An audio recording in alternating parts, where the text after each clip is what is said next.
ونتوكل عليه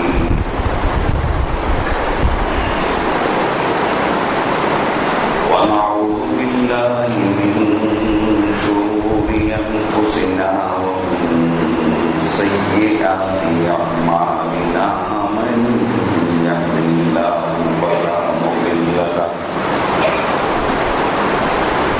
ومن يضلله فلا هادي له ونشهد أن لا إله إلا الله وحده لا شريك له ونشهد أن سيدنا ونبينا ومولانا محمدا عبده ورسوله صلى الله تعالى على خير خلقه محمد وعلى آله وصحبه أجمعين أما بعد فأعوذ بالله من الشيطان الرجيم بسم الله الرحمن الرحيم وما خلقت الجن والإنس إلا ليعبدون صدق الله العظيم وصدق رسوله النبي الكريم ونحن على ذلك من الشاهدين والشاكرين والحمد لله رب العالمين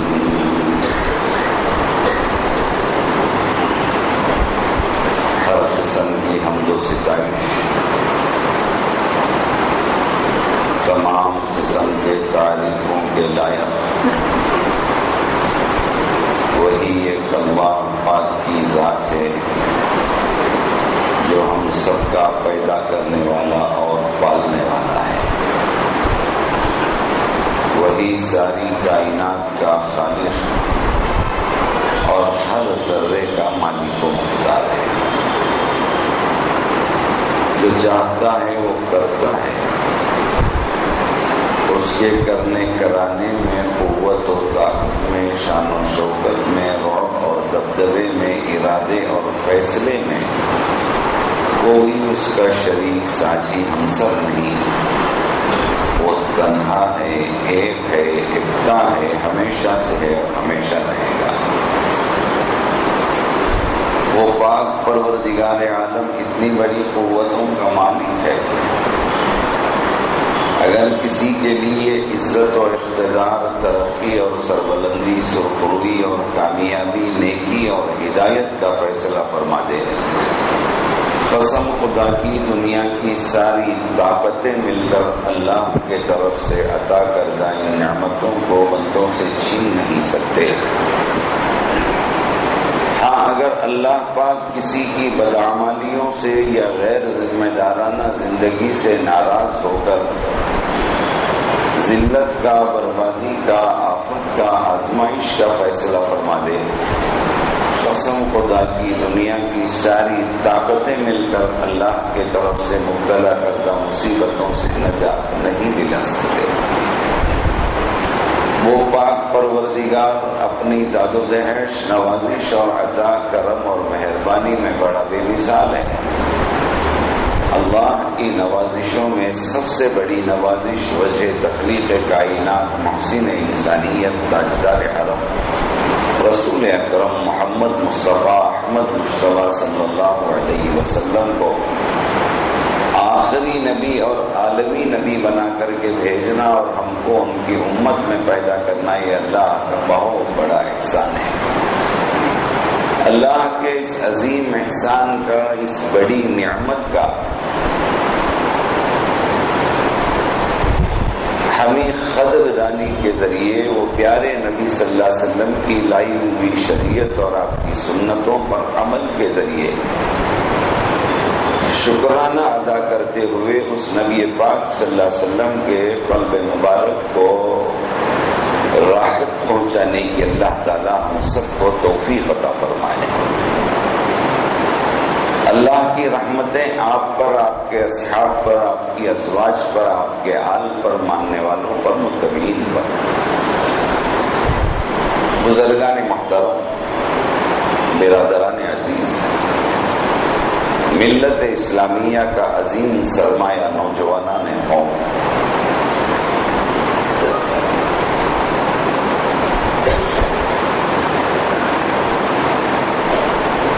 میں اپنے خطاب کے شروع میں قرآن پاک کی ایک مختصر سی آیت تلاوت کیا،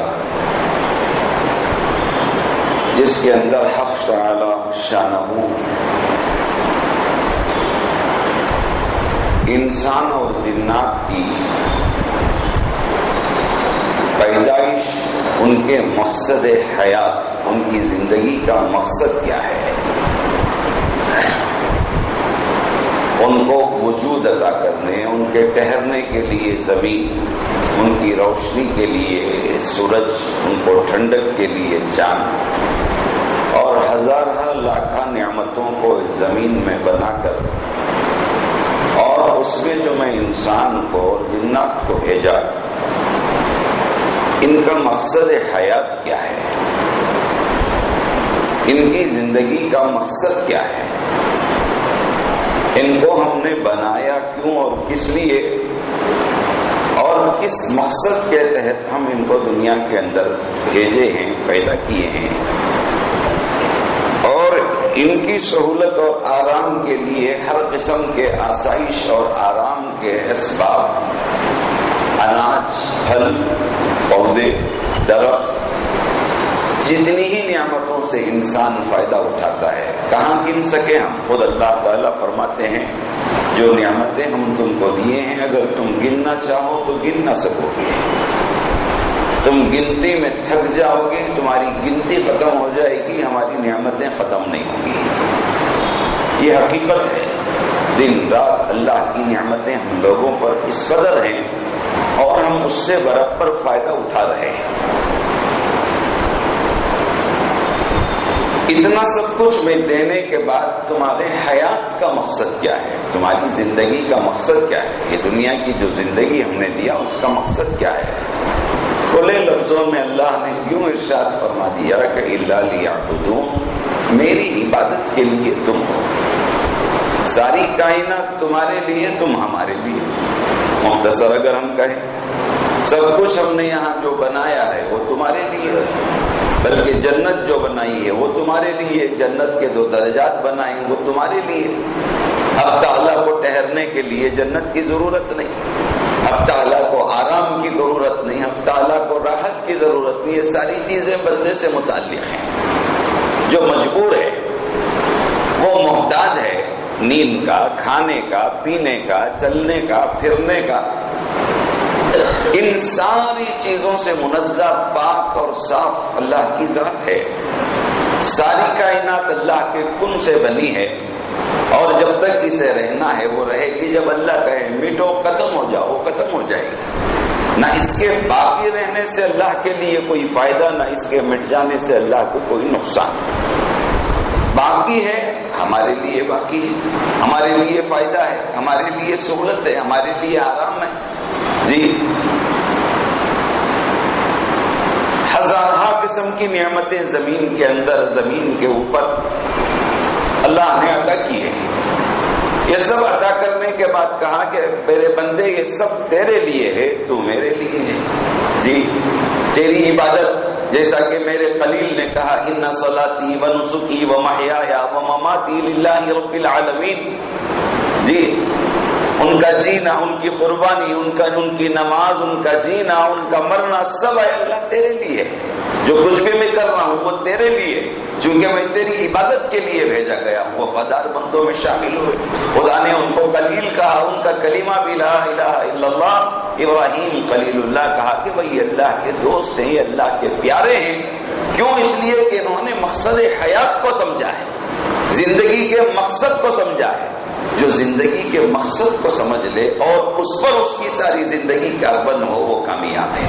تجارت کا مقصد نفع ہے، ملازمت کا مقصد تنخواہ ہے جی، ملازمت پر ملازمت کرتا رہے اور اسے تنخواہ نہ ملے، اسے بیوقوف کہیں گے کہ بھائی بغیر پیسے کے کیا کام کر رہا ہے، کیوں ان کی غلامی تم نے قبول کی ہے، کیوں دن رات کی تم پابندی کر رہے ہو، اس سے تمہارا مقصد ہے۔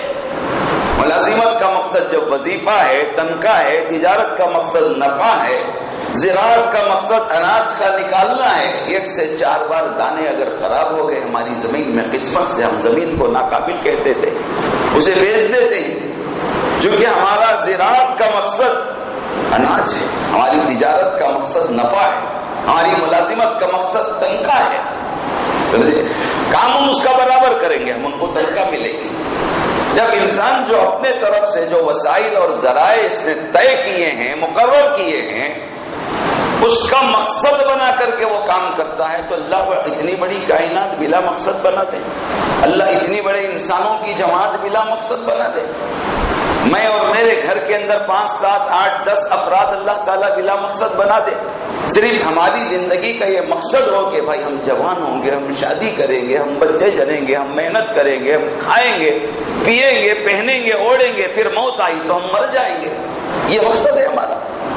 اتنا کام جانور بھی کر لیتا ہے، اتنا کام دوسرے جاندار بھی جو زمین پر بستے ہیں وہ کر لیتے ہیں، لیکن ان میں ہمارے میں ایک فرق ہے جی، ایک شرف ہے، ایک بزرگی ہے، ایک برتری ہے، ایک بڑپن ہے اللہ تعالیٰ نے ہم کو عطا کیا اشرف المخلوق کہہ کر کے کہ تمہارا مقصد ہے، تمہارا مقصد حیات، تمہارے زندگی کا مقصد عبادت ہے، ہمارے طرف جھکنا، ہماری بات کو ماننا، سر تسلیم کم کرنا، تسلیم اور رضا کا مزاج پیدا کرنا، اپنے آپ کو مٹانا، عبدیت کے کمال پر آپ پہنچنا، ہم کو خالق ماننا، مالک ماننا، ہم کو پیدا کرنے والا ماننا، یہ سب تمہارے زندگی کے عمل، تمہاری سوچ و وچار، تمہارے سکنات و حرکات ہمارے حکم کے مطابق ہوں گے تو یہ ہماری عبادت ہے۔ اور عبادتوں میں سب سے اعلیٰ اور افضل عبادت نماز ہے جی، عبادتوں میں سب سے اعلیٰ اور افضل عبادت نماز ہے۔ دیکھیے اللہ کتنا کریم ہے۔ میں گزشتہ جمعہ ایک مضمون شروع کیا تھا آپ کے سامنے، اس کی تمہید گویا میں نے ابھی آپ کے سامنے باندھا ہے۔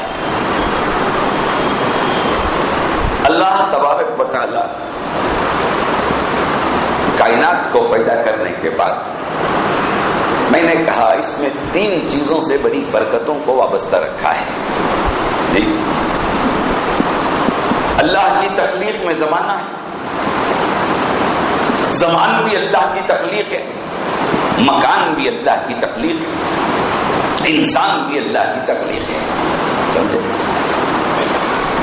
مکان، پوری زمین ہمارے لیے مکان ہے، ہماری رہائش کی جگہ ہے، ہمارے قیام کا مقام ہے، اور اس میں مخصوص ہم اپنے طرف سے 4 دیواری اٹھا کر کے مکان بنائے، وہ بھی مکان ہے، پوری زمین بھی ہمارے لیے مکان ہے۔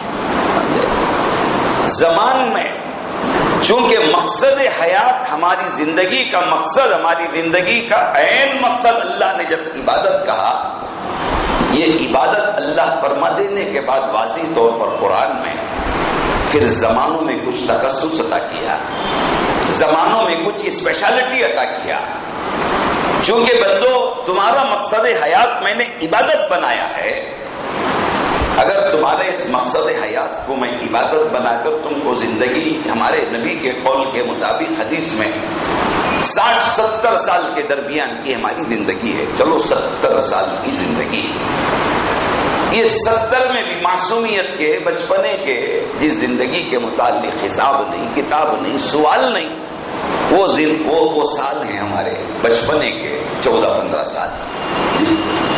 یہ 13 یا 14 یا 15 سال جب تک ہم کو شعور نہیں آتا، ہمارے اندر بڑپن نہیں آتا، ہم بالغ نہیں ہوتے، اللہ وہ زندگی کو معصوموں کی زندگی کہا، بچوں کی زندگی کہا، اس زندگی سے متعلق تمہارے پاس کوئی سوال نہیں ہوگا، ہم عقل اور شعور کی بنیاد پر فرائض تمہارے اوپر لاتے ہیں، دیوانہ ہے، دماغ سے خالی ہے، پاگل ہے، پوری زندگی اگر وہ زمین پر جیا ہے اللہ تعالیٰ اسے پوچھے گے نہیں، کیونکہ میں نے عقل جیسی عظیم نعمت سے تجھے محروم کر دیا تھا، یہ میری مشیت تھی، یہ میری مرضی تھی، میں نے تجھے عقل نہیں دیا، تو دیوانی کی زندگی گزار، تجھے سود نہیں تھا کپڑے کا، تجھے سود نہیں تھا اچھے اور برے کا. اب ایسے آدمی پر میں میرے فرائض کا کیا سوال کروں, میرے واجبات کا میں کیا سوال کروں, میرے دین کو میں تیرے اوپر کیسے لاگو کروں؟ ٹھیک ہے, تو نے سانس گزار لی, میرا پانی پی لیا, میری زمین پہ چل گیا, میرے عطا کردہ رزق کھا لیا, زندگی کے دن گزار کر کے آ گیا. اب یہاں تجھے اس سے بھی بری اور چھٹکارا عطا کریں گے. لیکن جو جوان ہوا, جسے اللہ عقل دیا, شعور دیا, زندگی کی اس منزل پر پہنچا کہ وہ مکمل مرد کہلانے لگا, وہ بالغ ہوا. اب وہاں سے اگر اس کی زندگی کا حساب لے, 70 ہی سال اگر ہماری زندگی کے ہم طے کر کے, کوئی اس سے پہلے بھی چلے جاتا ہے, کوئی آج اس کے بعد بھی رہ جاتا ہے, وہ اللہ کی عنایت ہے, اللہ کا خصوصی انعام و اکرام ہے. کوئی 75 سال جی لیے, 80 سال جی لیے, اللہ کا انعام ہے. اس نعمت پر تو اس عمر جو 63 سال کو پار کر لے, میں تو کہتا ہوں کہ ہمیشہ اپنا سر سجدے میں رکھے. کیوں؟ کائنات کی سب سے افضل ہستی اللہ کے رسول صلی اللہ علیہ وسلم کو جب اللہ نے 63 سال میں بلا لیا, پھر ہم کو 63 سال کے بعد جینے کا حق ہی نہیں. جی اگر اللہ دے دیا ہے 60 پر 3 سال کے بعد بھی, تو ہمارا زیادہ سے زیادہ وقت سجدے میں گزرے کہ اللہ تیری اس عنایت, تیرے کتنے بڑے برگزیدہ جو افضل الانبیاء, جی تمام انبیاء میں افضل, تیری کائنات میں افضل, جی جن کے خاطر یہ سارے بزم کو تو نے سجایا, ویسی محبوب ہستی کو, ویسی پیاری ہستی کو, ویسے تیرے مبارک رسول کو تو نے جب 63 سال میں بلا لیا, جب میری زندگی کے تو نے 64 بہار دکھا دیے, میری زندگی کے تو نے 65 بہار دکھا دیے. اللہ تیرا کتنا بڑا کرم ہے کہ میں یہ بونس والی زندگی کو پور سراپا سجدے میں گزاروں گا, رکوع میں گزاروں گا, تلاوت میں گزاروں گا. اب یہ مردار مرتی دنیا کے پیچھے میں نہیں بھاگوں گا. یہ عزم اور یہ حوصلہ اللہ ہمارے اندر پیدا کرے, چونکہ اللہ نے ہماری عمروں میں جب برکتیں عطا کر دی ہیں. تو دوستو, یہ 70 سال میں اگر یہ 15 سال ہم نکال لیں گے تو لے دے کر کے بچے کتنے؟ 55 سال. یہ 55 سال تو عبادت کے ہمارے ہیں, ہے نا بھائی, جس کے بارے میں سوال و جواب. یہ 55 سال, کیا یہ 55 سال عبادت کے ہیں ہمارے؟ کبھی غور کیا کیا یہ 55 سال عبادت کے ہیں؟ 55 سال بھائی, 70 سال طے کر لیجئے زندگی, 15 سال نکال دیجئے, 55 سال ہمارے باقی ہیں. کیا ہے مکمل ہماری عبادت کے سال ہے یا نہیں ہے؟ یہ پورے 55 میں ہم اللہ کی عبادت, اللہ کی نماز, اللہ کے لیے روزہ, اللہ کے لیے حج کرنا ہے یا نہیں کرنا ہے؟ جی دل تو کہتا ہے کہ واقعی کرنا ہے, لیکن ذرا سوچے تو ہم کو پتا چلتا ہے یہ 55 سال میں بھی آدھے دن ہیں, آدھی راتیں ہیں. یہ 55 سال میں بھی آدھے دن ہیں, آدھی راتیں ہیں. بڑی آسانی کے ساتھ دوستو جو رات ہے وہ ہم سو کر کے گزارتے ہیں. اب کیا کرنا پڑے گا آدھی زندگی کو؟ 55 میں سے آدھی کو کیا کرنا پڑے گا؟ سونے کے نکال دینا پڑے گا. جی اب بچے کتنے؟ 27.5 سال ہمارے پاس بچے. اس میں ہماری خواہش, ہماری ضرورت, ہماری زندگی کے کتنے اسباب ہیں, کیا کیا ہیں, کھانے کے اسباب, اوقات, ملاقات کے اوقات, ملنے جلنے کے اوقات, تجارت کے اوقات. لیکن اللہ کا فضل یہ ہمارے اوپر ہوا کہ بھائی ہم جب تم کو عبادت کے لیے ہم بنائے ہیں, پیدا کیے ہیں, ہماری تقسیم اور ہماری عطا کے انداز بھی نرالے ہوں گے. سو تم اپنی زندگی کے آدھے سال, تم اپنی زندگی کے آدھے سال 55 میں سے تم 27.5 سال سو جاؤ, لیکن میرا حبیب جیسا سویا ویسا تمہارا سونا شروع ہوتا, مجھے عبادت بنا دیتے. بھائی کتنا بڑا انعام ہے. کیا اللہ کے حبیب کیسا سوئے, اس کے لیے کیا محنتیں کرنا ہے, کیا 10 گز لمبا گڑھا کھودنا ہے, کیا کرنا ہے؟ کچھ بھی نہیں صاحب, وضو کیجیے, 2 رکعت نافل پڑھیے, توبہ کر لیجیے, اللہ کی طرف ذرا 5 منٹ بستر پہ بیٹھ کے لو لگائیے, دن بھر کے گناہوں کا حساب لگا لیجیے, نیکیوں کا حساب لگا لیجیے. جب حساب میں آپ کو موٹا موٹا سمجھ میں آ جائے کہ نیکیوں کی میجارٹی ہے, اللہ کے دربار میں شکریہ ادا کیجیے. اگر خدا نہ خواستہ گناہ کی میجارٹی ہو گئی, فوراً توبہ کر لیں. اگر گناہ بندے سے متعلق ہے, اس سے مل کر کے راتوں رات حق معاف کرا لیں. یہ دینا ہو تو اسے دے دیں, معاملہ صاف ہو گیا. اب سونا ہے، کیسے سوئے؟ 2 رکعت نماز بھی ہو گئی، مراقبہ جی. ایک آدمی بزرگوں نے کہا موت کا تصور کر لو، بیٹھ کر کے مراقبہ کر لو، موت کا تصور کر لو. بھائی مجھے دنیا چھوڑ کر کے جانا ہے، آج یہ زمین پہ اللہ میرا بستر بچھایا ہے، میں سو رہا ہوں، کل میرے اوپر یہ وقت آنے والا ہے کہ یہ 2 گز نیچے گڑا، 3-4 فٹ نیچے گڑا کھود دیا جائے گا، اس میں رکھ دیا جائے گا. اب میرے 20x20 کمرے کے اندر 6x6 میرا پلنگ ہے اور اس کے اوپر 6x6 کی نالی ہے، میں سو رہا ہوں، اوپر سے چھت بھی نظر آئی ہے 10-11 فٹ پر جی، اور میرا پلنگ بھی اتنا چوڑا ہے، میرا کمرہ بھی اتنا چوڑا ہے، لیکن مجھے ایک اللہ کا حکم، ایک اللہ کی مرضی اگر میرے اوپر کام کر گئی موت کی، مجھے اب زمین کے اندر جب میں اتر جاؤں گا تو نہ وہاں مجھے 6x6 پلنگ ملے گا، نہ وہاں مجھے 6x6 نالی ملے گی جی، کچھ نہیں، بالکل تنگ کروٹ کی بھی گنجائش یا نہیں ہے، بغلی اگر کھود دیا جائے. بہرحال وہاں کروٹ رکھا جاتا ہے کہ سیدھا ہونے کی گنجائش بھی ہے یا نہیں ہے. انسان جو تصور کر لے، یہ 5 منٹ کا تصور اس کے دل کی دنیا کو بدل دے گا. روز اگر یہ مزاج پیدا کر لے، اس کے اندر یہ خشیت، یہ خوف، یہ طلب، یہ تڑپ، آخرت کے طرف اس کا رجحان، اللہ کے عذابوں کا ڈر، اللہ کی عنایتوں کی خواہشیں، اجر کا متلاشی، ثواب کا ڈھونڈنے والا بن کر کے اس کی کل کی زندگی میں فرق پڑے گا. پھر کل رات کو ویسے ہی سویا، پرسوں کی زندگی میں فرق پڑے گا. چونکہ انسان نے اللہ عقل دیا ہے، ہمیشہ گناہ پر وہ قائم نہیں رہے گا جی. احساس اندر سے ہو، ندامت کا ہو، فکر کا ہو، توبہ کا ہو، آخرت کا ہو، قبر کا ہو، موت کا ہو.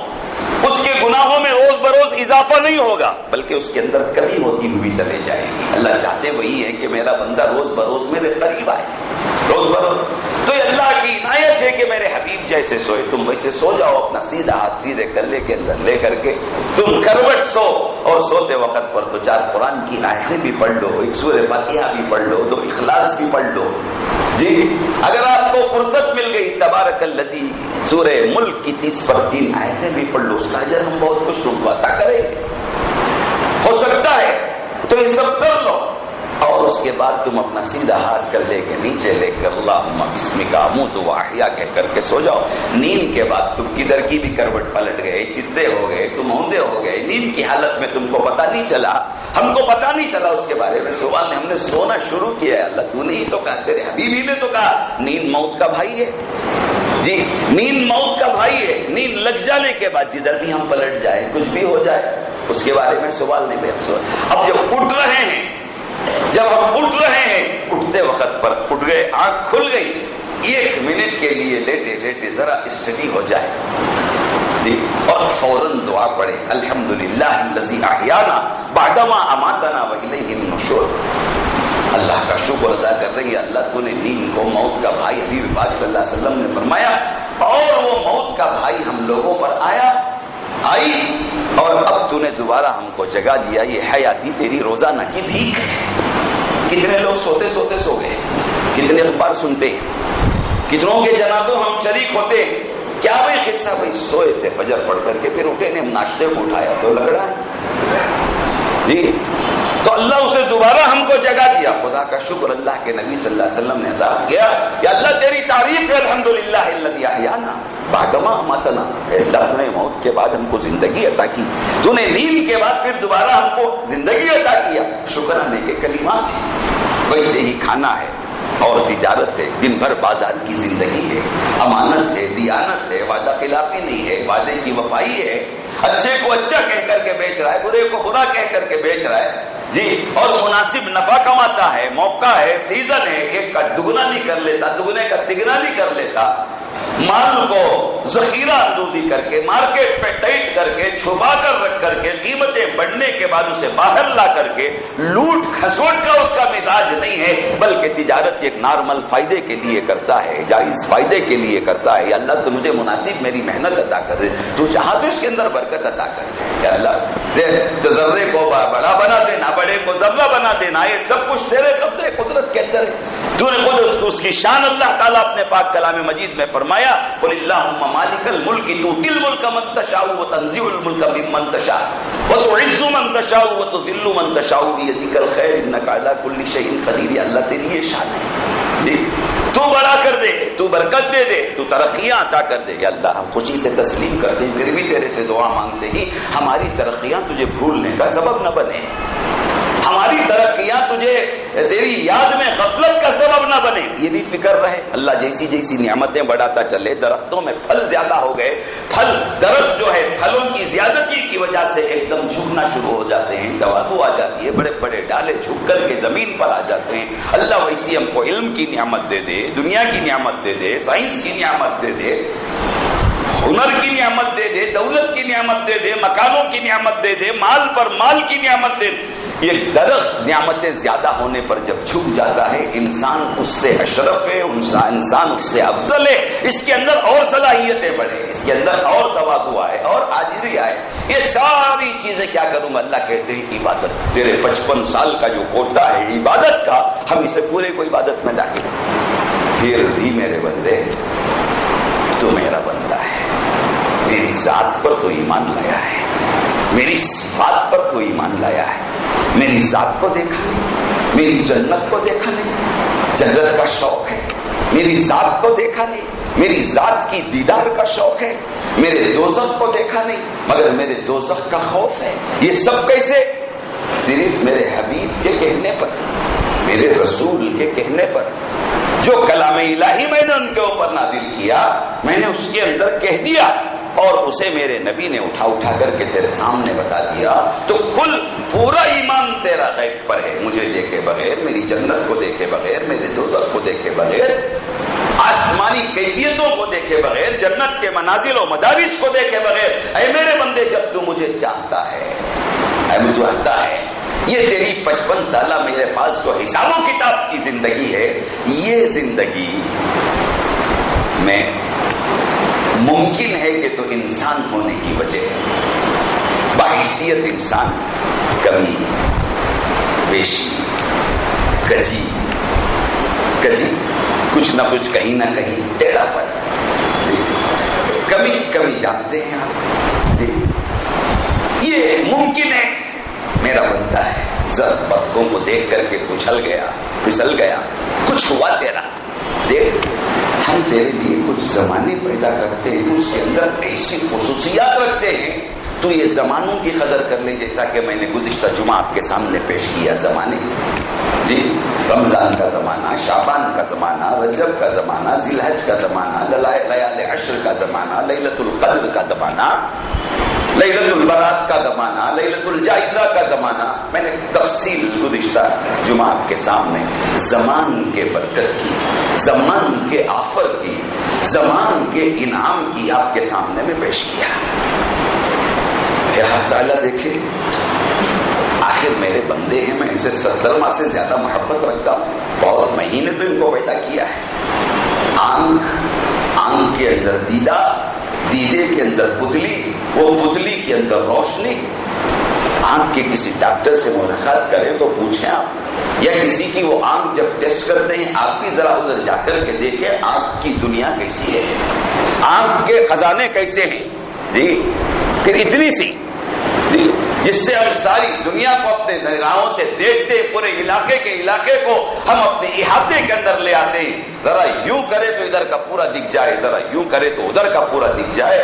یہ سب اللہ کی جو عنایات، یہ نعمتیں ہی میرے دوستوں بزرگوں. یہ سب کچھ اتنی لطیف اور اتنی نازک کمالات کے ساتھ میں میرے خلیفہ کو، میں میرے بندے کو پیدا کیا، اور تقریباً 55 سالہ زندگی کو میں نے حساب و کتاب والی بنا دیا ہے. ضابطے کے تحت زمان میں بھی برکت دے دیا ہے. اس کمی بیشی کو ذرا برابر کر لے، اس کمی بیشی کو برابر کر لے. جی لیلۃ القدر 1000 مہینوں سے افضل ہے. آجا ایک رات میں 80 پر 3 سال کا حساب کما لے، اجر کما لے. کسی نہ کسی اعتبار سے موٹا رکھ اپنے پاس، کمائی کا موٹا، نیکی کا موٹا، میری اطاعت اور میری چاہے وہ آفر ہی کا خریدا ہوا، آفر میں خریدا ہوا جبا نہیں، بولو دوستو، آفر میں خریدا ہوا پینٹ نہیں، آفر میں خریدے ہوئے جو چیزیں ہیں، کبھی ایک کا دو، یہ تاریخ سے وہ تاریخ تک آفر ڈسکاؤنٹ، آخر وہی تو چیز ہی ہے۔ جب بندہ ڈسکاؤنٹ اور آفر پر صحیح چیز دے سکتا ہے، کیا حق تعالیٰ آفر پر ڈسکاؤنٹ پر صحیح اجر نہیں دے گا؟ دے گا نہیں دے گا؟ دے گا، ضرور دے گا۔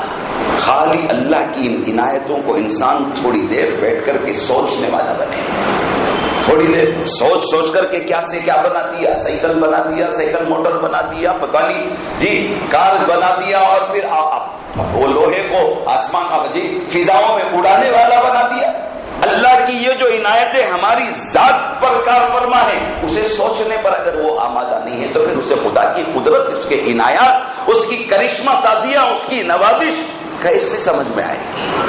کیسے یہ اللہ کا شاکر بنے گا؟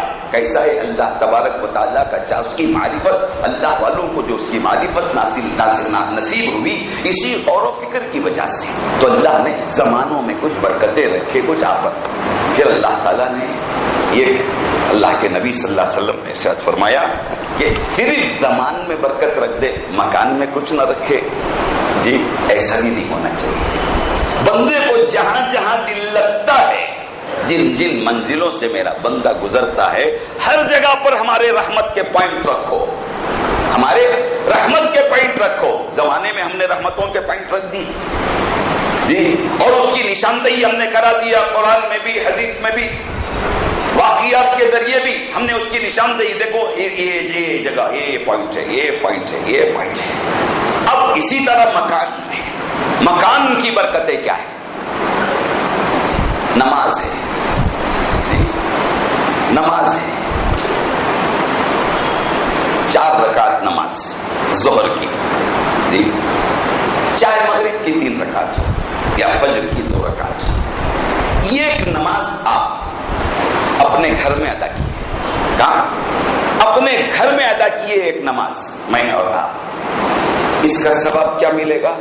اللہ کے نبی صلی اللہ علیہ وسلم نے ارشاد فرمایا، جو ایک فرض نماز اپنے گھر میں ادا کر لے گا، اسے ایک نماز کا ایک ثواب ملے گا، اسے ایک نماز کا ایک ثواب ملے گا۔ اس لیے کہ بندے کے مکان کا تقدس خود نہیں ہے، بندے کے مکان کا، چاہے ماربل میں بنا ہوگا، 10 منزلہ بنا ہوگا، دیواروں پہ گرینیٹ لگے ہوئے ہوں گے، 400-500 کا پینٹ لگا ہوا ہوگا، موٹے موٹے قالین ہوئے ہوں گے، لیکن تیرا مکان ہے، لیکن تیرا مکان ہے۔ بندے کے مکان کا تقدس یہ ہے، ہم نے مکانوں کے یہ بھی تقدس ہے، ایسا نہیں کہ تقدس نہ سمجھیں، یہ بھی برکت ہے، یہ بھی اس امت محمد صلی اللہ علیہ وسلم کے لیے خصوصیت ہے۔ دوسرے انبیاء کی امتوں کی نمازیں، ان کی عبادتیں ان کے گھر کے اندر ادا نہیں ہوتی تھی، ادا نہیں ہوتی تھی۔ کیا کرنا چاہیے ان کو؟ ہر اللہ کی عبادت کے لیے جو ان کا پیغمبر بتایا، اس عبادت کو، اس فریضے کو پورا کرنے کے لیے ان کو اپنے مکان سے نکل کر کے اپنے عبادت خانے میں داخل ہونا ہوگا۔ جب اپنے عبادت خانے میں داخل ہو کر کے وہ ادا کریں گے تو وہ ان کا فریضہ ادا ہوگا، وہ فریضہ ان کا گھر کے اندر ادا نہیں ہوگا۔ اے محمد صلی اللہ علیہ وسلم کی امت، ہم کو یہ تقدس عطا کیا کہ اللہ نے پوری زمین کو، پورے اس مکان، یہ بڑا مکان ہے ہمارا، ہمارے پاس مکان کس کا نام ہے؟ قبرستان کا نام ہے، قبرستان وہی مکان ہے۔ اس مکان میں جتنے دن رہے ہیں اس سے پتہ نہیں کتنے گنا وہاں رہنا ہے۔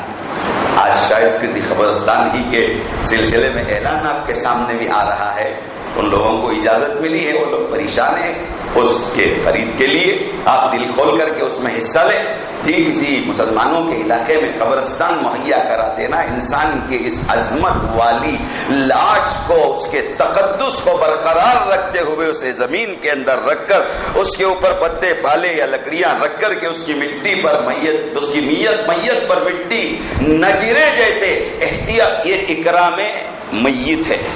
یہ کیا ہے؟ اکرام میت ہے۔ بھائی اتنا اہتمام کیوں؟ اسے تو کل مٹی کھائی لے گی نا، ہمارے آنکھوں کے پیچھے جو کھا لے کھا لے، وہ جس کی غذا بن جائے بن جائے، وہ اللہ کی مشیت ہے، وہ اس کے عمل جانے اور اس کا پاک پروردگار۔ ہم کو توہین میت کی اجازت نہیں ہے کہ اسے گڑے میں ڈھک لو، مٹی ڈالو، اور اسے لکڑیوں پہ جماؤ، آگ لگا کر کے جلاؤ بیٹا، ساری دنیا کی زندگی کفر میں گزارا، شرک میں گزارا، تجھے کہاں آخرت میں دوزخ، تجھے یہاں دوزخ، ہمیں گاڑی کھینچ کو لگاتے جل کو جی۔ یہ اکرام میت کے خلاف ہے، یہ انسانی عظمتوں کے خلاف ہے۔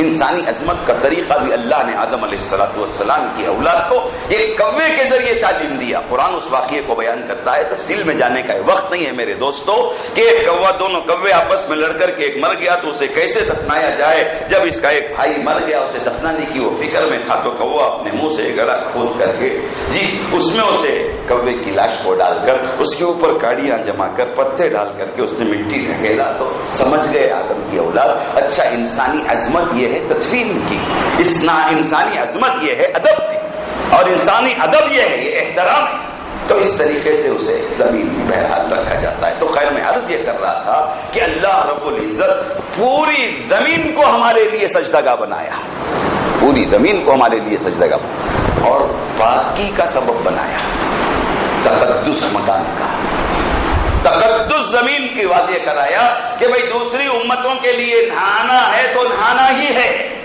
نہانا ہے، نہانا فرض ہے ان کے اوپر، نہانا ہی ہے، لیکن یہ امت محمد صلی اللہ علیہ وسلم کے لیے بھی تخصص ہم یہ ادا کرتے ہیں۔ یہ دنیا جو ان کو ہم نے مکان بنا کر کے دیا ہے، اگر پانی تجھے میسر نہیں ہے تو کافی تلاش کے بعد بھی پانی پا نہیں سکتا ہے، تیرے نظروں سے اوجل ہے تو تلاش نہیں کر سکتا ہے، یہ زمین کو تیری پاکی کا ہم سبب بناتے ہیں، ہاتھ مار اس کے اوپر تیمم کی نیت سے تو بات ہو جائے گا۔ ایک بار ہاتھ مار چہرے پہ مل لے، دوسرے بار ہاتھ مار اپنے ہاتھوں کو کونیت پر مل لے، اگر تیرا وضو ضرورت ہے تو وضو ہو جائے گا۔ اگر واقعی پانی کی تنگی کے ساتھ تو اسی طرح غسل سے بھی پاکی حاصل کرنا چاہتا ہے، مل جائے گا، تنگی ہے، ملتا نہیں ہے دور دور تک، جب ملے گا تب نہا لے، یہ تقدس ہے۔ خیر بات لمبی ہو جاتی میرے دوستو، اتنی عجیب تفصیلات ہیں، کابر نے اسلاف نے تفسیروں کے اندر لکھا، تو میں عرض یہ کر رہا تھا کہ ہمارے مکان کا تقدس کتنا، ہمارے مکان کی بڑائی اور بڑپنا کتنا، جو ہم نے بنایا ہے۔ ایک نماز اگر ہم پڑھیں گے تو اجر ایک اسی نماز کو اگر آپ اپنے گھر سے نکل کر کے ہم محلے کی مسجد میں ادا کرتے ہیں، اللہ کے نبی صلی اللہ علیہ وسلم نے فرمایا وہ فرض نماز جو گھر میں نہیں پڑھ کر کے وہ چل کر آیا اور اللہ کے گھر آیا، وہاں امام محترم کے ساتھ اس نے جماعت کے ساتھ نماز ادا کیا، اللہ کے گھر کا، تیرے گھر کا اللہ کے گھر کے تقدس میں فرق ہے جی، اس کی برکت میں فرق ہے، وہاں کے مقام اور مرتبے کے اعتبار سے فرق ہے۔ وہاں ایک نماز کا ایک، یہاں ایک نماز کا 27، کتنا صاحب؟ ایک نماز کا 27۔ اور حدیث میں ایک تذکرہ یہ بھی ہے، اگر اسی نماز کو اس نے محلے کی مسجد سے نکل کر اور ذرا مجاہدہ برداشت کر کے جامع مسجد پہنچ گیا، اصل میں نظام تھا ہمارے پاس اس وقت پر 5 وقت کی نمازوں کے لیے سہولت کے مطابق قریب مسجدیں بن جاتی تھی، لیکن پورے شہر میں 1-2 جگہ جمعہ مسجد کے نام سے، جامع مسجد کے نام سے ہوتی تھی کہ وہاں پورے شہر کے لوگ جمعے کے لیے اپنی اجتماعیت کا اظہار کرتے ہوئے وہاں مسجد کے اندر جمع ہوتے تھے۔ اللہ کے نبی صلی اللہ علیہ وسلم نے حدیث میں یہ بھی تذکرہ ہے، گھر کی نماز کو ایک، محلے کی مسجد جو قریب ہے وہاں پڑھ لیا، اس کے لیے 27، جو جامع مسجد پہنچنے کی تکلیف کو گوارا کر کے وہ بڑے جماعت کو حاصل کرنے کی نیت سے آ گیا، اسے ایک نماز کا 500، اسے ایک نماز کا 500۔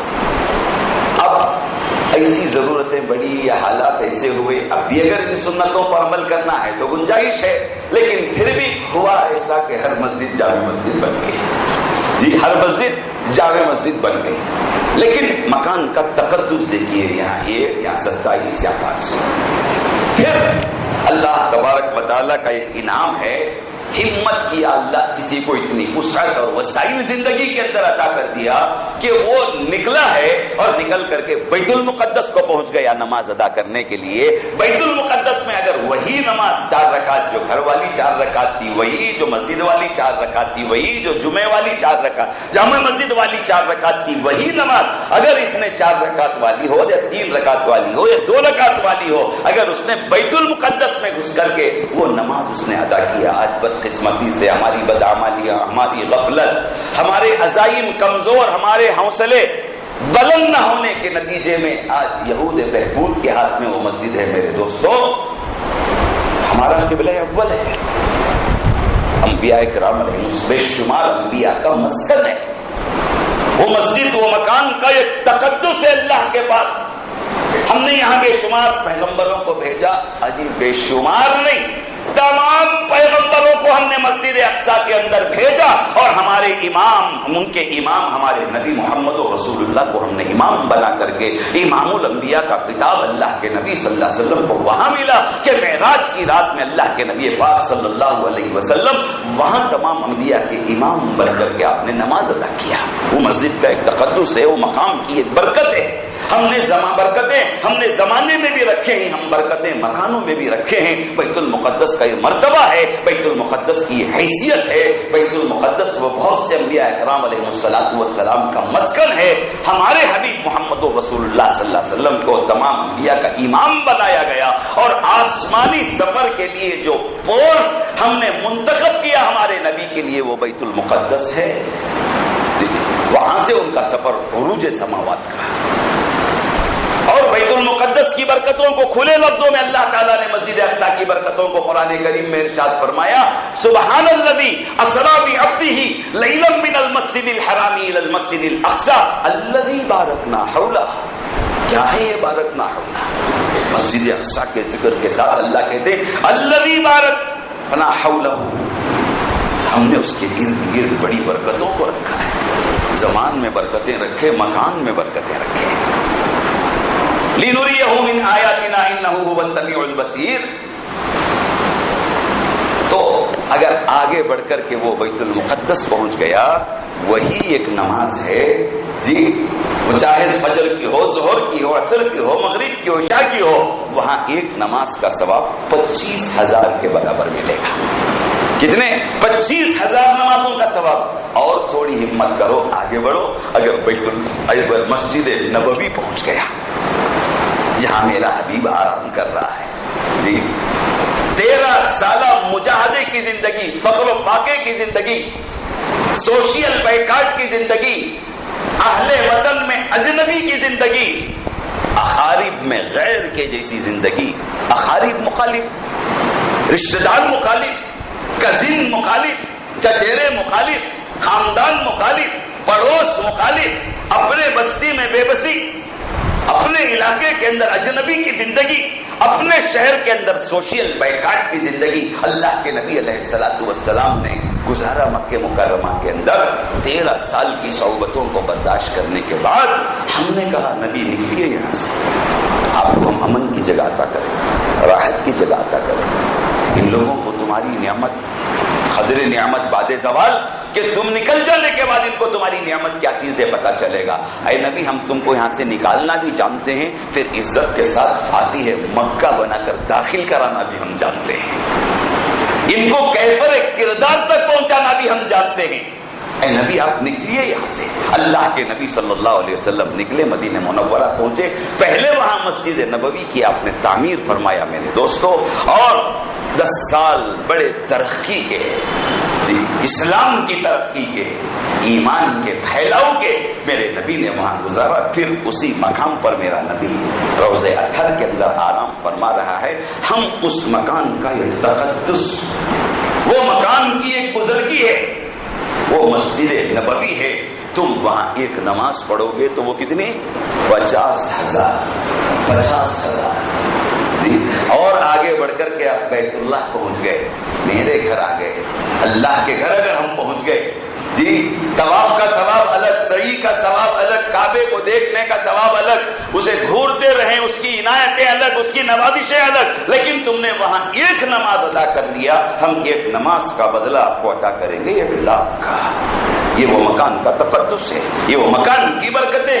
1 لاکھ بھائی ذرا سوچو، 1 لاکھ کیا 5 نمازیں اگر کسی نے پابندی سے ادا کر لیا کتنے ہو گئے؟ 5 لاکھ.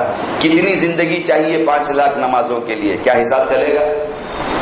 کسی کا فون، کسی کا کیلکولیٹر اوپن ہو سکتا ہے اس وقت؟ آپ لگا لیں بعد میں حساب، ایسے لگائے ایک دن کو 5 نمازیں، سال کو کتنے نمازیں؟ 360 دن کی 1800 نمازیں۔ سال بھر اگر ہم نے یہاں پر نماز پڑھی 1800 نمازوں کا ہم کو ثواب ملے گا۔ ایک دن اگر کعبے کے اندر ہم نے اللہ کے گھر میں وہاں نمازیں پڑھی، 5 نمازیں ایک دن اگر ہم نے نماز ادا کی، کتنے مل گئے صاحب؟ 5 لاکھ۔ اب 5 لاکھ کا آنکڑا کتنے سال میں بنتا ہے آپ لگائیے۔ اگر 50 پر 5 سال جو میں نے حساب و کتاب کی زندگی کی آپ کے سامنے سمجھائش کے لیے مثال کے طور پر استعمال کیا، اگر اسی کو آپ رکھ لیں پورے 50 پر 5 سال کی زندگی میں اگر ہماری نماز ناغہ نہیں ہو کر کے ہم نے باقاعدہ نمازیں ادا کیا ہے تو تب بھی 90 پر 9000 نمازیں ہوتی ہیں۔ کتنی ہوتی ہیں؟ 90 پر 9000۔ ایک سال کے 1800 نمازیں 360 دن کی، 50 پر 5 سال کے اگر 1800 کو 55 سے آپ انٹو کریں گے 90 پر 9 بنتے ہیں۔ لیکن ہم نے بعض مکانوں میں وہ تقدس رکھا، بعض مکانوں میں ہم نے وہ برکت رکھی کہ تم آؤ یا ادا کرو، ایک دن تم نے وقت نماز ادا کر لیا ہے تو ہمیں 5 لاکھ کا ثواب عطا کیا۔ ایک مہینہ خلوص کے ساتھ وہاں کوئی رہ گیا، باقاعدہ جیسے نماز پڑھنا ہے پڑھ لیا تو کیا حساب ہے؟ اس سے بڑھ کر ہم کو حساب آتا نہیں، ہم پڑھے نہیں۔ آپ جتنا پڑھے اتنا حساب ہم پڑھے نہیں میرے دوستوں، کتنا حساب ہو گیا۔ یہ مکانوں کا تقدس ہے۔ اب ویسے ہی اللہ تعالیٰ ہمارے گھروں کے اندر مکان، ہمارے علاقوں میں جن بہت سی اور تفصیلات مکان کی، لیکن یہ میں نے موٹی موٹی باتیں آپ کے سامنے رکھی تاکہ زمانے کی برکتیں بھی ہم کو سمجھ میں آئے اور مقاموں اور مکانوں کی برکتیں بھی سمجھ میں آئے۔ تو الحمدللہ یہ مکان، یہ زمان، یہ مکان ہوا، انسان باقی ہے انشاءاللہ آئندہ جمعہ میں آج زندگی وفا کرے پیش کرنے کی کوشش کروں گا۔ اللہ سے دعا کیجئے کہ زمانوں سے بھی ہم کو فائدہ اٹھانے کی اللہ توفیق عطا کرے، مکانوں سے بھی اللہ ہمیں فائدہ اٹھانے کی توفیق عطا کرے۔ ایسا نہیں کہ صرف دور ہی رکھ دیا، قریب میں نہیں رکھا، ایسا بھی نہیں ہے۔ قریب گھر سے قریب میں مسجد میں بھی رکھا، جامع مسجد میں بھی رکھا، جی اللہ نے اسے واپس لوٹا کر کے بھی دیا۔ بڑی نوازش اللہ تعالیٰ کی۔ تو اللہ نے جب کہا کہ میں نے تجھے عبادت کے لیے بنایا ہے، میرے پاس ایک ایسا بھی حساب تیرا ہو جا سکتا ہے، غفلت میں تیری زندگی گزر گئی ہے، اگر تو نے مکانوں کے تقدس کو مد نظر رکھ کر کے تو اگر پڑھ لیا ہے میں تیرے 55 سال کا حساب اٹھاؤں تو کبھی تیرے ایک دن کی نماز میں بھی 55 سال فل اپ ہو جا سکتے ہیں۔ اللہ کی رحمت بہانے ڈھونڈتی ہے، اس کے لیے فرض چھوڑنا نہیں ہے ہم کو۔ ہمارے پاس حرم کی نمازیں ہر سال 1 مہینے کی، یہ سوچ کر کہ اگر چھوڑے گا تو پھر اس کا حساب غلط ہو جائے گا، لیکن کچھ تو اثاثہ اپنے پاس باقی رکھے۔ یہ نہ چلا وہ چل گیا، وہ نہ چلا وہ چل گیا، وہ نہ چلا وہ چل گیا، چل جائے۔ یہ جستجو ہے بندے کے اندر، اللہ دیکھتا ہے کہ صحیح جستجو کے ساتھ یہ زمانوں میں بھی خیر کو تلاش کر رہا ہے، یہ مکانوں میں بھی خیر کو تلاش کر رہا ہے، چل میں تیرے لیے بخشش کا فیصلہ کرتا ہوں۔ تو اللہ تعالیٰ ہمارے بیڑے کو پار کر دے۔ وآخر دعوانا الحمدللہ رب العالمین۔